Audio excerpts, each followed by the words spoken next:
bom termos novamente conosco aqui o Sidney, nos ajudando a rezar bem a Santa Missa com o canto litúrgico.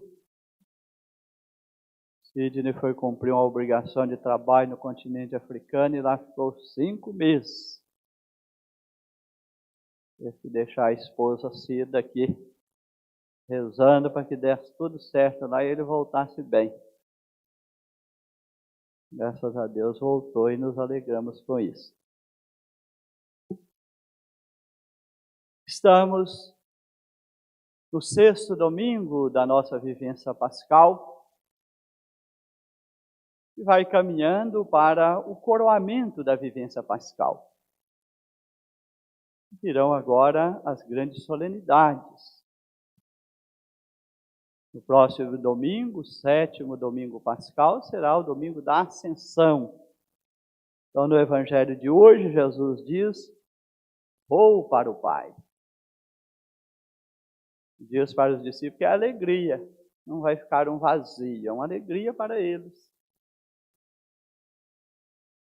Que Jesus vai para o Pai, não para se afastar de nós, mas para levar a nossa humanidade redimida para junto do Pai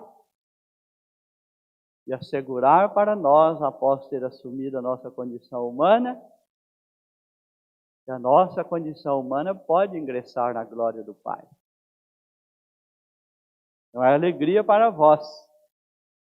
O céu se abrirá para vós. Glória do Pai. O Apocalipse está falando em meio à linguagem figurada justamente porque João está num êxtase espiritual. Então, ele está usando linguagem figurada. A linguagem normal, corriqueira, não dá para falar das realidades do céu. A igreja peregrina somos nós que fazemos a travessia da vida terrena, sabendo que aqui não é a nossa morada verdadeira.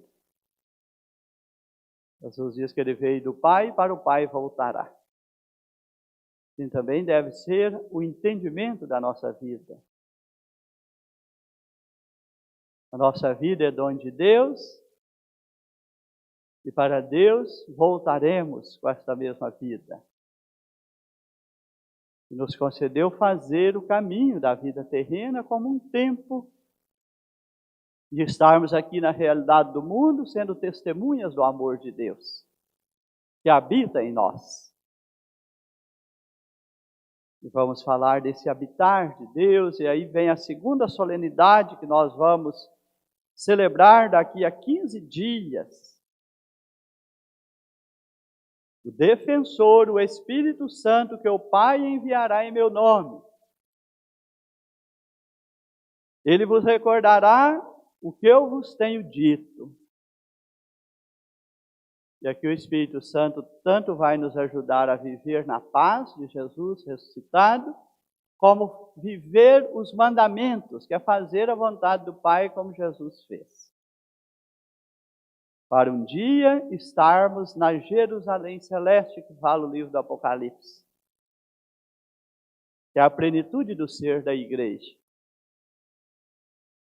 Estar na glória de Deus em Cristo ressuscitado.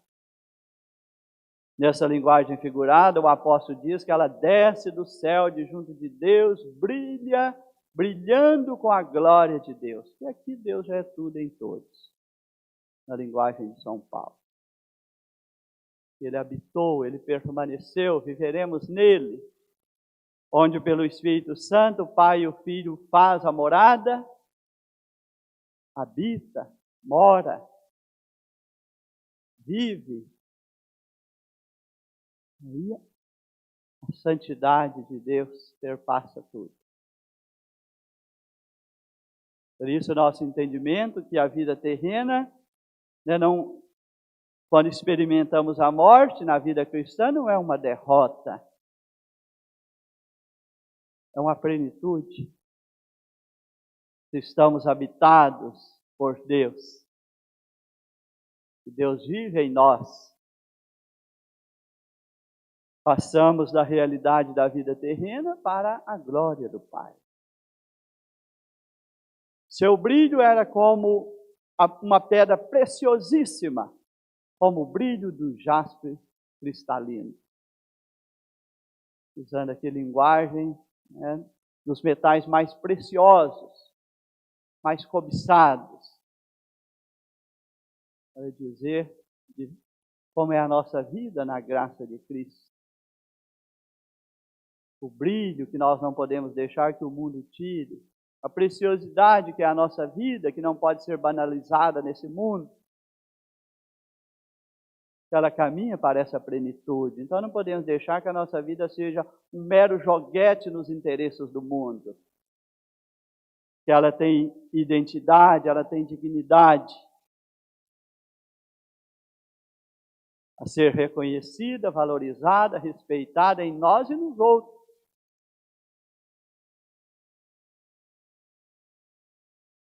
E é muito forte nesse domingo o habitar, não vir templo na cidade, pois o seu templo é o próprio Senhor, o Deus Todo-Poderoso e o Cordeiro.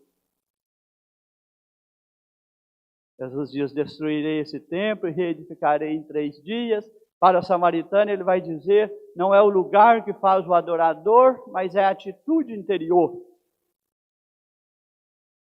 Pai quer adoradores que o adorem em espírito e verdade. O templo é a casa de oração, o lugar de encontro dos discípulos de Jesus para estreitar a intimidade com Ele e viver o que o Evangelho de hoje está pedindo. Quem me ama, guarda a minha palavra. Quem não me ama, não guarda a minha palavra. Como eu guardei a palavra do Pai e permaneci no seu amor. Guardando, vivendo, guardar na linguagem bíblica é viver. Quem me ama, vive o Evangelho. Quem não vive o Evangelho pode até frequentar a igreja, mas não me ama. Então, o discípulo é aquele que ama Jesus. E mostra que ama Jesus vivendo o Evangelho, fazendo a vontade do Pai como Jesus fez. Nele somos filhos de Deus. E a igreja sempre nos recorda isso e nos pede para rezar Pai Nosso, para não perdermos essa consciência da nossa identidade de filhos de Deus. Isso nos coloca uns entre os outros e perante os outros, numa condição de amor fraterno. Pai é nosso, o pão é nosso. Filhos de Deus, vivendo de forma fraterna.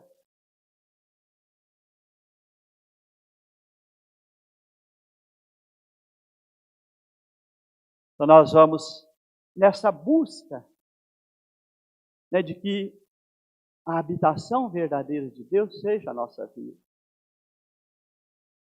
Não vi templo na cidade. É lógico que aqui já está falando da parousia, da Jerusalém Celeste, mas desde já o Pai quer habitar mais em nós do que no templo.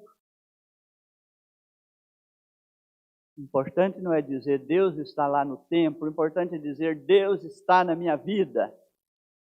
Como eu tenho certeza que Ele está no templo, eu tenho também a certeza de que Ele está na minha vida pelo Espírito Santo. Que eu procuro viver a palavra. Quem guarda a minha palavra, eu e o Pai viremos e faremos nele a nossa morada. E esse chamado que Jesus faz rumo a Jerusalém Celeste, que é o caminhar da igreja peregrina, ele é universal. Quando Jesus volta e dá o Espírito Santo aos discípulos, ide por todo o mundo anunciar o Evangelho, batizar em nome do Pai, do Filho e do Espírito Santo e ensinar a observar tudo quanto vos ordenei. Por isso o livro do Apocalipse fala que a redenção, a salvação de Cristo alcança a todos. Alcança a casa de Israel, as 12 tribos, a cidade que está no monte. Tem 12 portas. Tem 12 alicerces. Nas portas, os nomes das tribos de Israel. A salvação de Cristo alcançou os filhos da promessa. Deus elegeu a casa de Israel como seu povo e ela é redimida em Cristo. A igreja já está redimida em Cristo e é chamada a viver na comunhão e na graça dele. Então, nos alicerces está o nome dos apóstolos. A igreja levando a salvação de Cristo às pessoas. E tem porta para as 4 direções. Tem portas para o norte, tem portas para o sul, tem portas para o ocidente, tem portas para o oriente.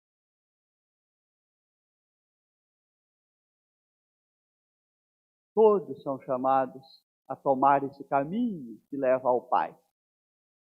Eu sou o caminho, a verdade e a vida, ninguém vai ao Pai senão por mim. Quem me ama, vive o Evangelho. Torna Jesus seu caminho. Por isso não importa o país mais, o continente. Esses dias nós líamos um livro, um texto de Ogneto, no início da igreja, falando que cristão agora não escolhe um bairro da cidade, uma cidade específica, um país, uma cultura. Isso já não é. O cristão agora, ele se mostra na sua identidade de fazer a vontade de Deus. Não importa o país, a cultura, onde ele esteja. Não é o seu jeito de vestir que mostra que ele é cristão. É viver segundo o Evangelho que mostra que ele é cristão. Ele não separa. Ele está inserido nas realidades do mundo e aí dá o seu testemunho. É reconhecido pelo seu exemplo de vida. Ele vive o Evangelho. Então nós não somos reconhecidos, não é porque nós participamos da missa de domingo. Que bom que possamos ser reconhecidos por isso. Mas muito mais reconhecido lá, quando estamos no trabalho, quando estamos na família, entre os nossos vizinhos, os ambientes que frequentamos. Que as pessoas, a nossa maneira de viver o Evangelho, a maneira de conviver e relacionar com elas, os valores e os princípios que norteiam a nossa vida segundo o ensinamento do Evangelho. Isso diz, aqui está o cristão. Por isso a igreja não dá carteirinha de identidade para ninguém. Se alguém perguntar se você é cristão, mostra a carteirinha. A nossa carteirinha, a nossa identidade é o testemunho. É o exemplo. É a vida segundo o Evangelho. Então não importa. A cidade está no alto, com portas em todas as direções, dizendo quem abraçar a proposta do discipulado de Jesus e viver o Evangelho vai entrar na Jerusalém Celeste. Que Jesus se tornou caminho para todos os povos e culturas. Não importa que esteja na América, não importa se esteja na Europa, não importa se esteja na África, eu acredito que o Cida tenha encontrado os cristãos lá. Não importa se esteja na Ásia, não importa se esteja na Oceania, não importa a cultura que tenha cada povo,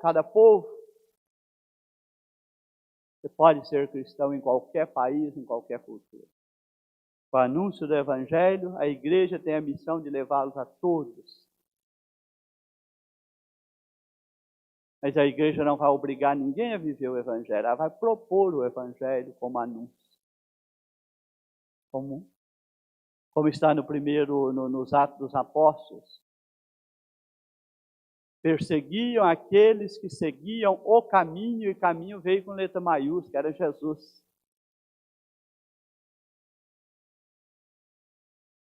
Foram chamados de cristãos em Antioquia, porque ali perceberam que eles viviam o ensinamento do Cristo. Cristãos foram reconhecidos, chamados de cristãos. Não foram eles que escolheram o nome. As pessoas que conseguiram associar a maneira como eles viviam como o Cristo que eles anunciavam.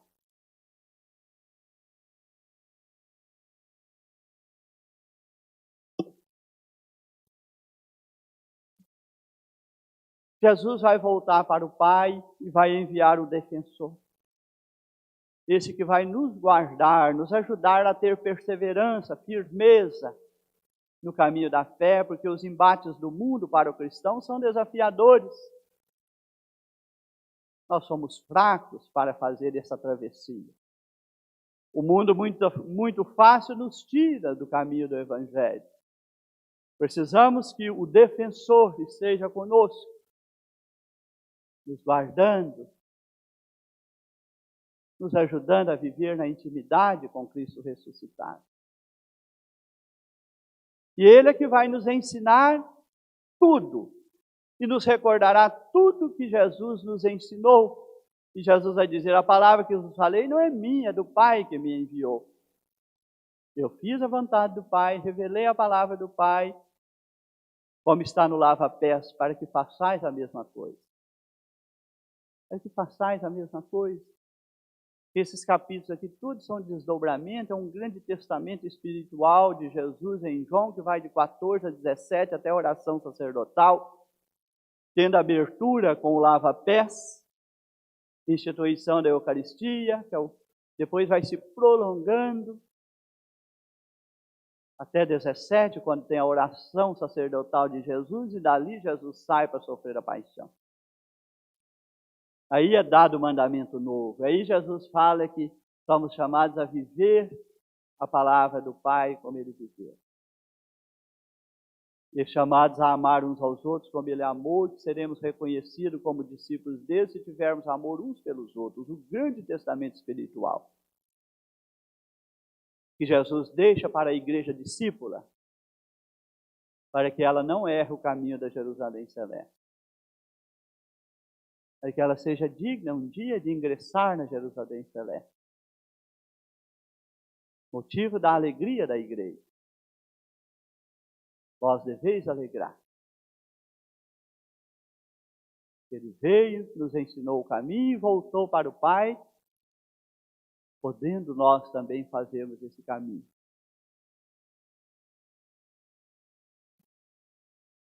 E o Espírito Santo, através dele, se nós fazemos, o Pai e o Filho vêm e fazem em nós a sua morada.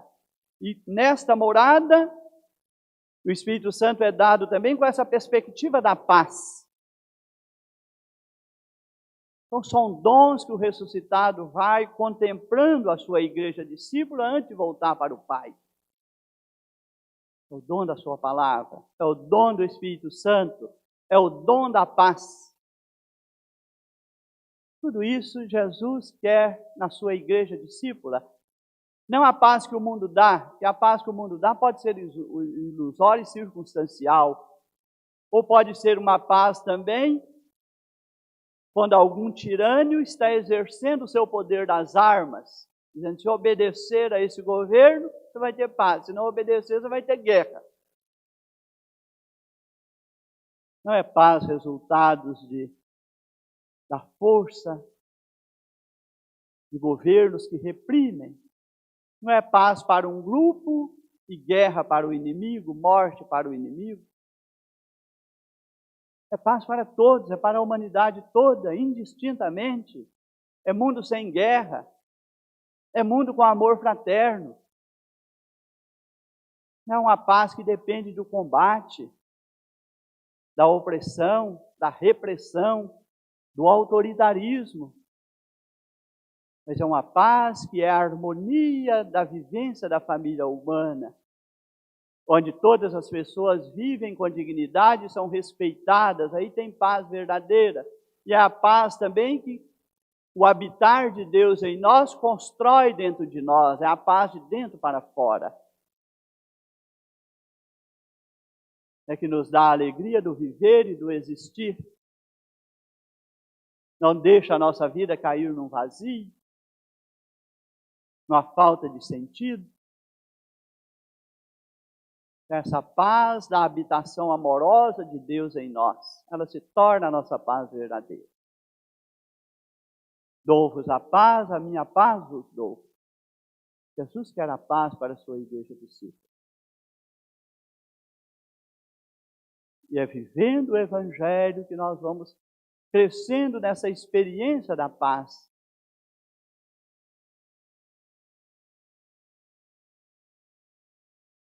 E nós vemos pela primeira leitura a igreja cumprindo a missão. Lá no primeiro século, no primeiro momento que houve um conflito que poderia dividir a comunidade, quem veio do paganismo precisa circuncidar-se, cumprir os preceitos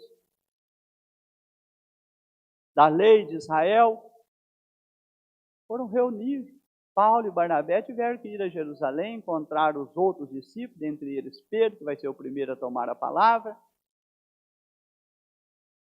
Jejuaram, rezaram, pediram a iluminação do Espírito Santo, trataram a questão. Depois decidiram, diz o texto de hoje, o Espírito Santo e nós, que não será preciso cumprir os preceitos. Agora,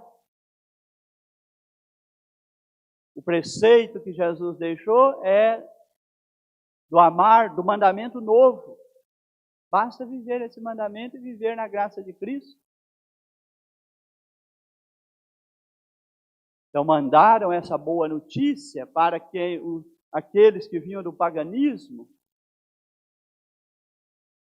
e nós estamos vivendo um tempo de sinodalidade na igreja, dizendo que não pode faltar na igreja comunhão. Surgiu um assunto conflitivo que está gerando discórdia. Vamos conversar essa questão. Vamos decidir juntos, ajudados pelo Espírito Santo, para que dentro da igreja não haja conflitos e divisões, brigas e discórdias. Dar o testemunho da comunhão em todas as esferas, seja na vida paroquial, na vida diocesana, seja no continente, a conferência episcopal unindo todas as dioceses de um país, nacional, né? Ou seja, num continente, quando os bispos do continente têm uma conferência continental, como é o nosso CELAM, seja no mundo inteiro, quando a unidade no Papa é a unidade da igreja toda. Não podemos ser uma igreja dividida em discórdia interna, em polarização, como o mundo de hoje quer. Trazer os conflitos e as oposições, as polarizações também para dentro da igreja, onde tudo fica dividido e fragilizado. Então, essa igreja sinodal, comunhão, participação, onde todos, de alguma forma, têm o seu envolvimento na vida da igreja, têm sua participação. A primeira delas é a participação celebrativa. Tem gente que fala, eu só vou à missa. Mas se você participar com uma entrega verdadeira, buscando ali a graça para ser um bom cristão, não é só a missa. É a missa que eu já participo. Isso significa muito. Nunca pode ser usada a palavra só para a missa. Ela não deve faltar na nossa vida cristã. Depois eu posso participar também nos ministérios. Aqui tem o ministro da Eucaristia, tem as pessoas que organizam a celebração, temos os catequistas, tem o dirigente da palavra, temos quem prepara noivos para o matrimônio, quem prepara famílias para o batismo, temos quem participa do canto litúrgico. De que maneira eu posso dar a minha participação ativa na vida e missão da igreja? O espírito missionário, que é o segundo item. Terceiro, comunhão, participação e missão. Eu participo celebrando, eu participo exercendo alguma atividade, eu participo oferecendo meu dízimo para que a igreja se mantenha com seus compromissos. Tudo isso é minha maneira de participar. Ninguém assiste mais na vida da igreja. A igreja não é lugar para assistir o que é feito, é lugar de participar. Ser parte. E missão. Que bom sermos tantos na igreja e quantas missas nós temos no final de semana, na nossa diocese inteira e mundo afora, em todas as dioceses.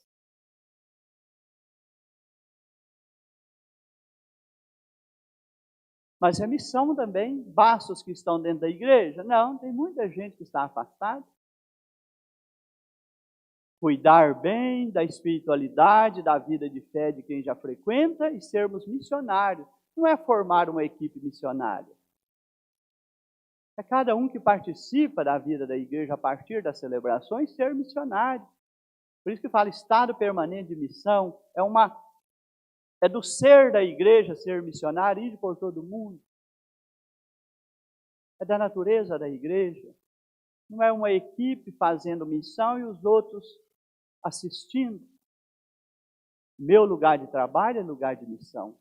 Ali eu devo ser um bom cristão e motivar o outro ao caminho da fé. A minha família é lugar de missão.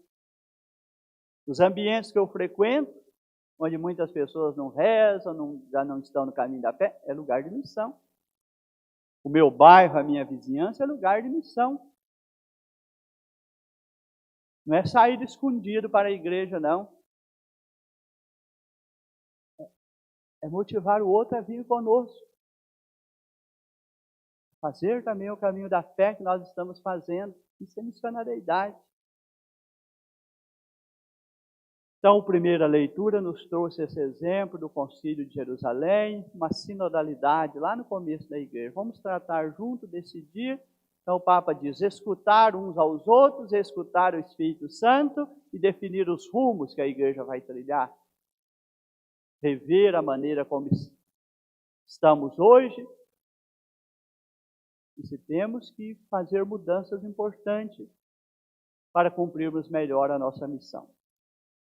Que o Senhor nos ajude com sua graça, permaneçamos abertos para, na volta de Jesus para o Pai, nos enchermos da sua paz e acolhermos o Espírito Santo, a igreja discípula que busca Jerusalém Celeste. Assim seja.